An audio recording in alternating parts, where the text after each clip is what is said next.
I've been on Instagram since 2012, and over the years, I've slowly realized that the simple photo sharing app that I fell in love with years ago has kind of slowly become this commercial canvas filled with ads and a feed that promotes perfectionism as the baseline. So I left Instagram. But this video isn't just about why I left Instagram for nearly 2 years, it's about how leaving Instagram helped me form a healthier relationship towards using the application. Ever since I phased out Facebook in 2016, Instagram has become my de facto social media platform, and for years now, it has practically been the only way I interacted with like 99% of my friends. Like, I'm not even joking, that's how much I relied on Instagram. And that reliance meant that I spent a ton of time on Instagram because I don't want to have FOMO. So I'm always tempted to open the Instagram app to see what everyone is up to in their life. And over the years, that turned into a pretty toxic thing because frankly speaking, most people are just posting about the best parts of their life. It's kind of the trend these days. And I'm no exception to that, as I've become more and more cognizant about how I'm kind of portraying myself on my main social media platform, Instagram. So I'm kind of hesitant or kind of reluctant to post things that are looking amateurish or don't look that good. And admittedly, consuming content like that gave me a lot of anxiety and made me constantly ask or kind of question myself, like, am I living my life to my fullest?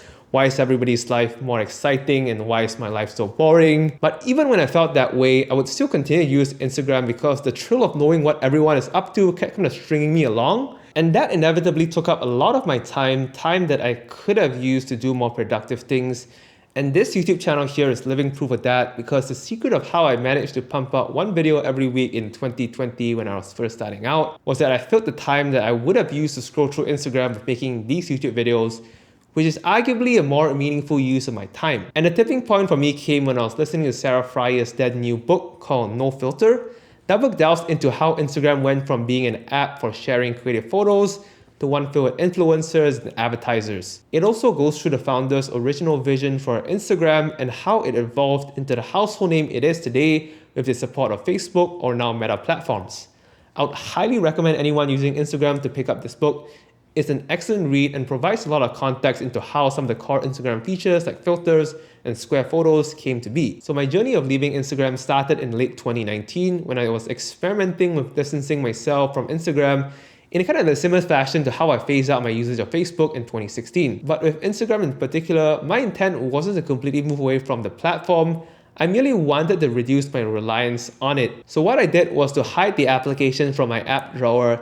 That meant that I need to consciously kind of search for the app in order to use it. And to my surprise, the simple act of hiding the Instagram app from my app drawer worked really well, as I managed to curb my daily Instagram usage from about 2 to 3 hours to just about 10 minutes a day.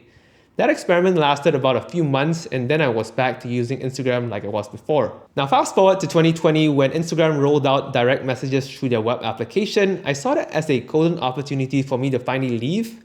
Since I rely heavily on Instagram Direct to contact a lot of people, I previously couldn't delete the app because messaging was only available through the Instagram app. So in July of 2020, I uninstalled the Instagram app from my phone and replaced it with Instagram.com on my web browser. And to ensure that I don't miss out on any kind of direct messages through Instagram, I turned on notifications through Chrome on my phone. This setup of using Instagram through the web browser worked extremely well for me during the nearly 2 years that I was like quote unquote away from Instagram. Notifications came through as expected, and every time I went to Instagram.com to respond to a message, I kind of resisted the urge to scroll through my feed or cycle through my stories. Now, I could have very well continued being away from Instagram indefinitely with this setup here, but I decided to come back earlier this year because of my move from Phoenix to Seattle.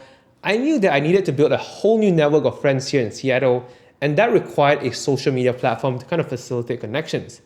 Instagram was a natural choice given that that's where all my friends were at. Plus, I kind of miss using Instagram without any kind of mental limitations. And since coming back to Instagram in April this year, I've genuinely been enjoying my time whenever I use the Instagram app. I do, however, try to spend the least amount of time in the app by having shorter viewing sessions throughout the day. But I have to say, it feels really great to once again see what all my friends have been up to, because when I left Instagram in 2020, I also stopped connecting/messaging most of my friends. But that said, I'm still trying to get up to speed what everyone is up to. Like every other week when I'm just casually scrolling through Instagram, I'm kind of shocked to find out that one of my friends have either gotten engaged, started living on the other side of the world, or some even have children right now. That's really surprising. Another thing that I've noticed is how the user experience of Instagram has kind of changed ever so slightly. Most notably is that there are a lot more ads right now than what I remembered from 2020.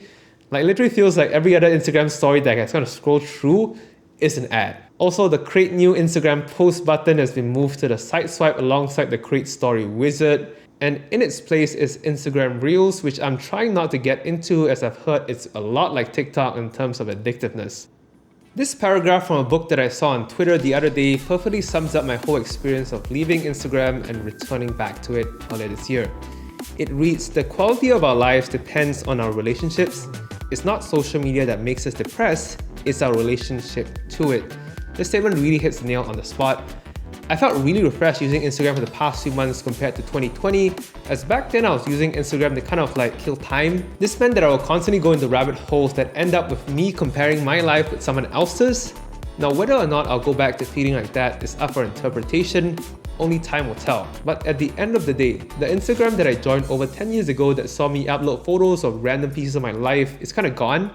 Whether I like it or not, Instagram is now a canvas for attention-grabbing short videos or specifically curated lenses into someone's life. What this multi-year experiment with Instagram has kind of taught me is that I need to properly sit down and revisit how I use or perceive social media, because frankly speaking, I've always loved social media's ability to connect like-minded people.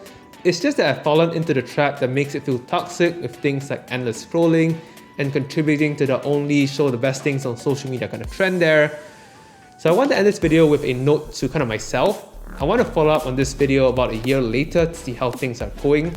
But until then, thanks for watching. If you want to check a video similar to this, check out the 20 things in 2020 video that I made a while back. Alright, I hope to see you very soon in the next video.